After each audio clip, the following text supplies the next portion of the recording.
High সুপ্রিয় শিক্ষার্থীরা, কেমন আছো সবাই? আশা করি অনেক অনেক ভালো আছো।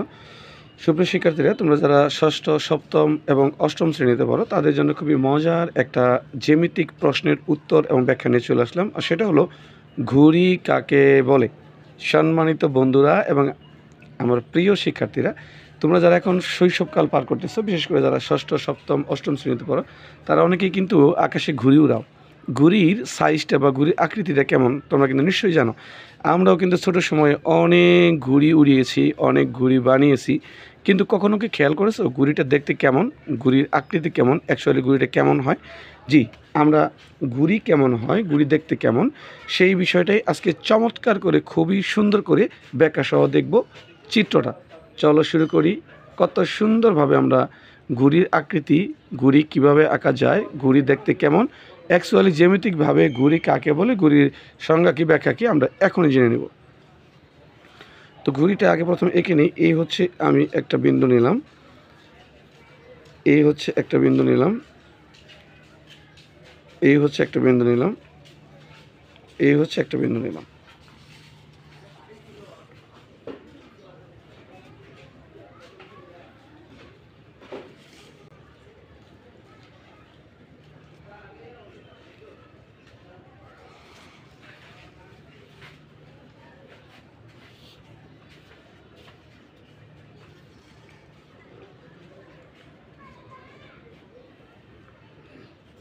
খুবই চমৎকার করে ঘুড়ি হয়ে গেল। এবং আমি যদি এটা নাম দিই, এটা হচ্ছে এ, এটা হচ্ছে বি, এটা হচ্ছে সি, আর এটা হচ্ছে ডি। তাহলে দেখা যাচ্ছে যে এ বি সি ডি এটা একটা চতুর্ভুজ। অ্যাকচুয়ালি এটা একটা চতুর্ভুজ, কিন্তু চতুর্ভুজ হলেও এখানে একটা ব্যাপার আছে।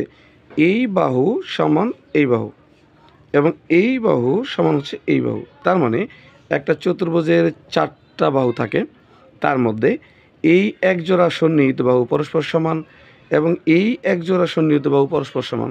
তার মানে আমরা এখানে বলতে পারি এ বি সমান হচ্ছে এ ডি,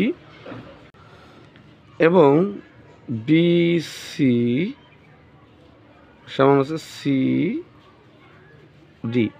তার মানে এই এ বি বাহু সমান হচ্ছে এডি, এ বি সমান এডি, এবং বিসি সমান হচ্ছে সিডি।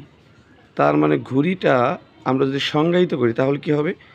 যে চতুর্ভুজের দুই জোড়া সন্নিহিত বাহু পরস্পর সমান তাকে ঘুড়ি বলে। অর্থাৎ এই চতুর্ভুজের মধ্যে দুই জোড়া বাহু আছে, এই একটা এই একটা, এই হচ্ছে এক জোড়া, এই একটা এই একটা, এই হচ্ছে এক জোড়া।